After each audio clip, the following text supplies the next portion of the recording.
Today we want to talk with you about how to allow the things you want. And we're going to be talking about the laws of the universe. You are aware of them. You've been listening to us for a little while. You know about the powerful law of attraction. Do you? Do you? Do you? Do you? Do you? And do you know that law of attraction is managing the vibrational frequencies of the universe? And do you know that you are a vibrational being first and foremost? So you're always transmitting a signal. And whatever you are giving your attention to is causing you to transmit that signal. So law of attraction is matching the signal that you're transmitting, not yesterday and not tomorrow, but now. Matching your now signal, matching your now signal. So what do you do about your now signal? How do you prepare your now signal? How do you approach this world? Here you are in your flesh, blood, and bony bodies.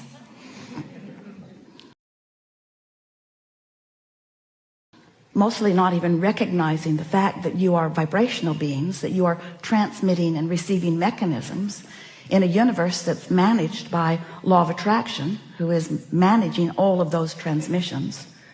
So do you like knowing that you are vibrational? And do you like knowing that there's a way to know what your vibrational output is? Your emotions tell you, don't they? Your emotions let you know whether in this moment what you're broadcasting with your mind, with your thoughts, with your words, what you're broadcasting, whether or not it matches who you really are and all that you've come to. We've been talking to you for a while, and we've offered a whole lot of ways of helping you to reorient yourself. Reorient yourself into the realization, to the remembering that you're vibrational beings. Because when you remember that, and when you get a handle on what you're broadcasting, and then when you practice what you're broadcasting consistently, so that you get a vibrational rhythm going, law of attraction will make it easy for you to keep whatever momentum you've got going. In other words, if you're noticing something, you offering a vibration that matches it. And since you're now offering a vibration that matches it, you're going to realize it more, because what you're offering vibrationally and what you are now realizing is going to come back to you more and more and more. Sometimes our physical friends say, but wait, couldn't someone just change what I'm observing so that when I observe something that's really good, I will offer a signal that is really good, and in offering that signal that's really good, then I'll get more of what's really good. And we say, it does work like that. But there's a faster way of going about this, and a way that will always work for you.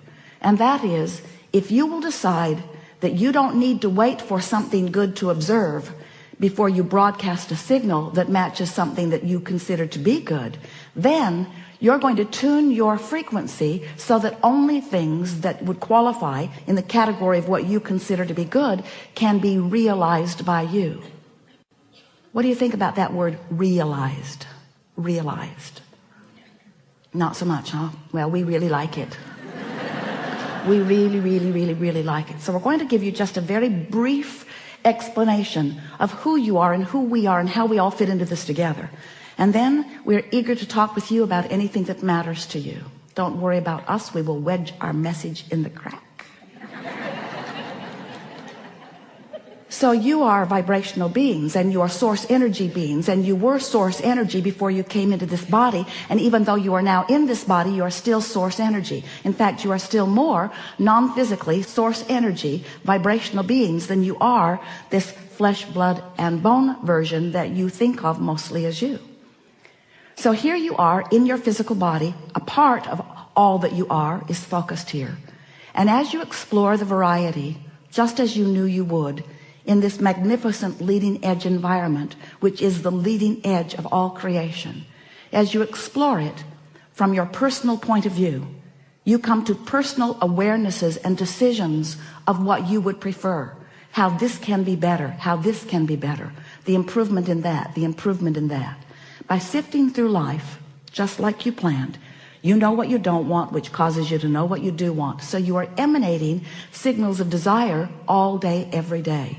They are shooting out of you as vibrational offerings. We like to call them rockets of desire, because you can't help but produce them, because life causes you to focus them into being. So you launch a rocket. Maybe you don't have enough money, and so you launch a rocket, and then another and another and another and another. I want more money. I want more money. I want more prosperity. I want more freedom to do as I want to do. You're launching that rocket over and over and over and over. And every time you do, that vibrational rocket, that vibrational intention, that vibrational becoming is received by that non-physical part of you.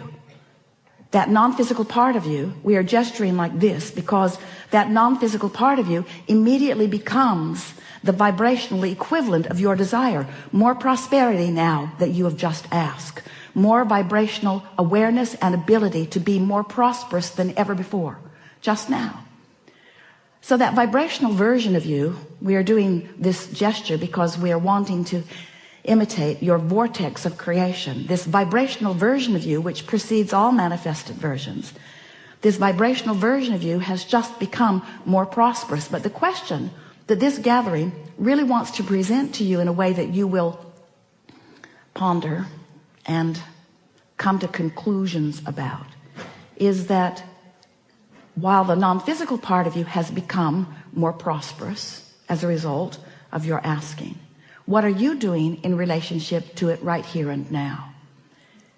And for the most part, when you launch a rocket of desire, it's from an awareness of the contrast. So you are most likely more aware of what you don't want than of what you do want, even though what you do want has just become focused upon by the source within you. It's more powerful now than it has ever been before. Now you can tell by the way you feel whether your focused thought in this moment matches that one. If it does, you feel elation, you feel excitement, you feel eagerness, you feel vibrationally up to speed with who you have really become. But if you're pensive, if you are fearful, if you are worried, if you are ornery, if you are unhappy, if you are feeling negative emotions, those negative emotions, in fact all emotions, are your indicator of how matched you are to who you really are, or how mismatched. Whether you are allowing your connection, allowing yourself to be the realizer of what you're asking for, or whether you're on some frequency that is preventing your full view of it. Because it's not that someone else is ever withholding anything from you, but you may very well be vibrationally mismatched so that you are not seeing, hearing, smelling, tasting, touching. You're missing the clues because you're vibrationally out of whack with what you set into motion, with what you ask for, you see. So we've been calling this gathering for a while the art of allowing, and it really is an art that you will nurture. It's the art of getting up to speed with who I just became. Life just caused me to become more, but if life has just caused me to become more and I'm beating the drum of my justification of why I need that or want that, I want that because I want it because I don't have it. We're beating the drum. I want that because I don't have it. I want that because I think I should have it. That person has it, and that person has it, and that person has it, and that person has it. Why don't I have it? And in that question of what's missing, you are fostering, encouraging, continuing to practice a vibrational frequency that prevents you from realizing what you're asking for. So in order to make this really clear for you, in order to make this so that you can really understand how it works, because we know in your ability to translate vibration, you are so good at it. You are seeing, and you are hearing, and you are smelling, and you are tasting, and you are touching. You are so good at translating vibration, you don't even know that you are doing it. You're so good at translating the vibration of this universe into something that you can realize, that you don't recognize that you are doing that. So we are presenting to you some explanations of how these laws work in order to help you understand where, if we were standing in your physical shoes, we would put our emphasis on this eternal path of never-ending expansion. And from our point of view, this eternal path of never-ending joyous expansion is supposed to be fun. It is supposed to be fun. It is supposed to feel good. It is supposed to fulfill you every step of the way. And if there is anything less than that happening, then you're pinching yourself off unnecessarily.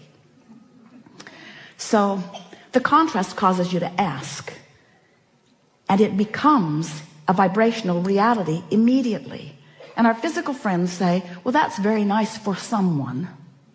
that it is now a vibrational reality. But I want that vibrational reality to become more. I want to realize it fully. I want to be able to see it and hear it and smell it and taste it and touch it. I'm happy that you're happy, Abraham, that there's a vibrational reality. But I want that vibrational reality to be more. I want the money in my bank and the lover in my bed. I want more. I want more than this vibrational reality. And we say, then all you have to do is tune yourself to the frequency of your vortex. And it's not something that you will do instantaneously. In almost every case, it is something that you do gradually. But in every case, it is absolutely something that you can do. So if you've been listening to us for a while, you've heard us go on and on about law of attraction to the point that you're sort of tired of hearing about it. But it doesn't slow us down because it matters so much. And if you've been listening to us for a while, you've been hearing us talking about the vortex and how it is vibrating at a very high frequency, and that it would be really good for you, good feeling for you, and good results for you if you could gradually and consistently raise your vibration to the frequency of what's in your vortex. Because when you're up to speed with all that you've become, you're tuned in, tapped in, turned on, you feel wonderful, things go well for you, you have good timing, you have good flexibility, life is sweet for you, and those around you benefit just being near you. So if you've been listening to us for a while, you know about this vortex stuff. But today we want to talk to you about what happens once you have launched a rocket, once we've gotten hold of it, once source energy, the likes of us, has focused upon it and brought it into a vibrational reality that is ready to manifest, ready to be realized, ready for you to actualize it into your experience, ready for you to make it the reality that you want to claim out here on this leading edge, this furthest, most expanded part of the universe where everything that is wonderful must manifest if you will only allow it in your experience. So what's the next step? Well, the next step is recognizing that while you sifted through the contrast, and while you launched the rocket, and while the rocket went where it's supposed to be, and while source took hold of it, and while all of the cooperative components have been assembled, and while it's ready to pop into your experience, you, the creator of this wonderful thing that you put into the vortex, it's ready to pop into your experience, but you have to prepare yourself vibrationally for the revelation of it, for the realization of it. And in order to explain that in a way that you can really hear it, we're saying, so here's your vortex at this very high frequency. Imagine a cork bobbing on the surface of the water, up there where the pure vibration is. You can hold that cork under the water. You can. But when you let go of it, it's going to bob right back up there. So when you stop doing those things you do that hold your cork under the water, you'll bob right back up, and you'll be a vibrational match to that which you want. Happens every night when you sleep for a moment. It bobs up, that you grab hold of it and drag it right back down usually, as you remember yesterday. So your cork is bobbing on the surface. And when your cork is bobbing on the surface, when what you are thinking about in this moment, when what you are giving your attention to is absent of resistance, when you're not doing that thing you do that makes you feel uneasy, when you're not introducing into your vibrational frequency unwanted things, better said, when you are in a place of allowing, when you've been meditating, when you've been praising, when you've been appreciating, when you are tuned in, tapped in, turned on, when you are in love, when you are in that high-flying, good-feeling place, when your emotions are telling you how good you are feeling, then you are a perfect vibrational match to what's in your vortex. And what's in your vortex then, through the path of least resistance, can flow easily into your experience. But the realization of it is yours. We call that your grid filling in. Humans often call it, it's when inspiration comes. It's when you just have that feeling about something. So the grid fills in all kinds of wonderful ways. The first evidence that you're up to speed and your grid is filling in with the contents of your vortex is you just feel wonderful. You feel good, you feel elation, you feel clear-minded, you feel inspired. An idea will flow in, and when the idea comes, you'll know it's a good one. You'll know it's a good idea. It's the grid filling in. Sometimes you want the grid to fill in, boom, you just want it right there where you can observe it. And we say, if you'll be patient and allow this natural evolution of the grid filling in, then you'll get in sync with the rhythm of life that you intended when you came forth into this physical body to begin with. Not one of you said, I'll go forth and I would like to just think of something and I would like it to manifest, and then I will just observe that good thing, and then I'll think about that, and then other good things will come. And we say, if you were operating under those very speedy conditions, this seminar would be about de-manifestation.